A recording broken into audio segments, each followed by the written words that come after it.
Hey everyone, it's Thierry from Sabotage here. We're the team that brought you the Messenger. We haven't given news in a while, and that's because we have been hard at work on a turn-based RPG. Let's take a look.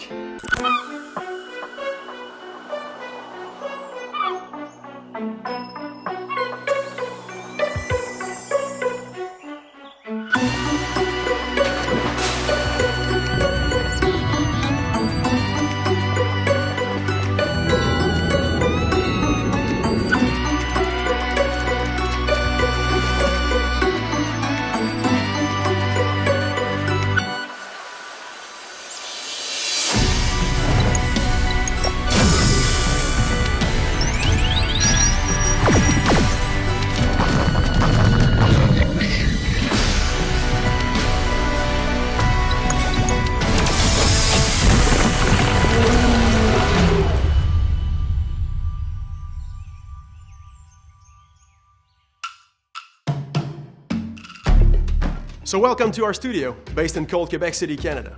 Since the release of the Messenger, we have been working behind closed doors on our next big idea.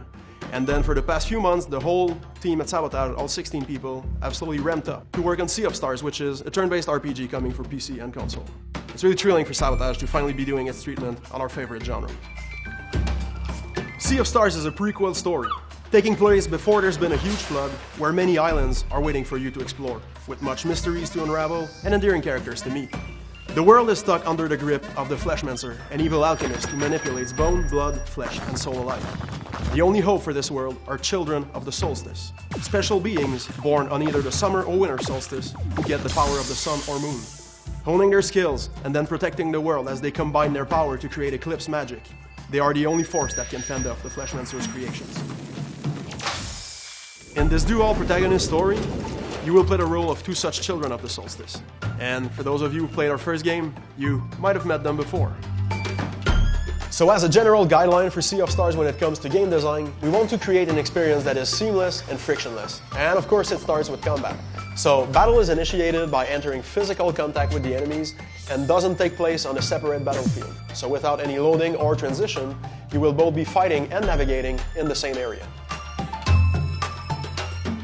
We want to create a combat system that is heavily reliant on strategy and skill.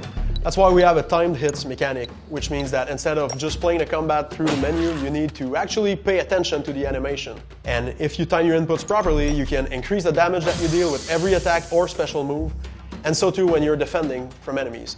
This means that a boss that is proving a bit too hard, you don't necessarily need to go back and grind to have more levels or better gear. You can simply learn the patterns and then have better execution next time around. The game will feature 6 playable characters, each with their own set of special moves that combine with each other to create unique synergies. So while the game will certainly challenge you with different enemy types and group compositions, you will always have the tools to emerge victorious. You'll need to be on your guard, however. Enemies who enter a spellcasting state pose a significant threat to your party, urging you to take action. While channeling, they will display a bar with locks, each with a specific damage type. With proper use of your characters and special abilities, you can remove these locks. For every lock that you remove, the efficiency of the ensuing spell is thus hindered. Remove all the locks, and the spell is entirely broken.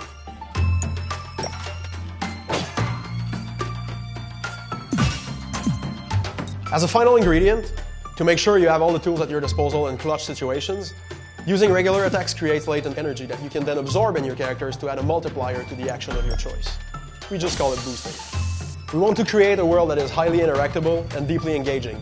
This means our character moveset includes things such as swimming and climbing and jumping off of ledges. If it looks like you can go somewhere, the odds are that you can, and in ways that are unshackled towards what you'd be used to in a game of the genre.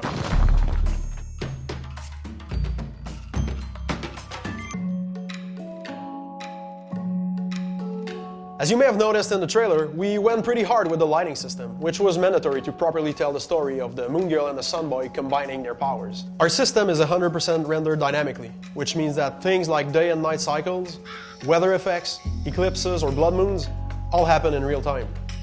As fully fledged Solstice warriors, you will eventually get full control over the sun and moon. So whether you just want to chill in your favorite area in the ambience of your choice, or you have a specifically complex puzzle related to lighting that you need to solve, or there's a magic door that only opens at midnight, the control is yours. Oh, and one last thing about day and night cycles. Every single music track in the game would have both a day and night version, which I guess brings us to music.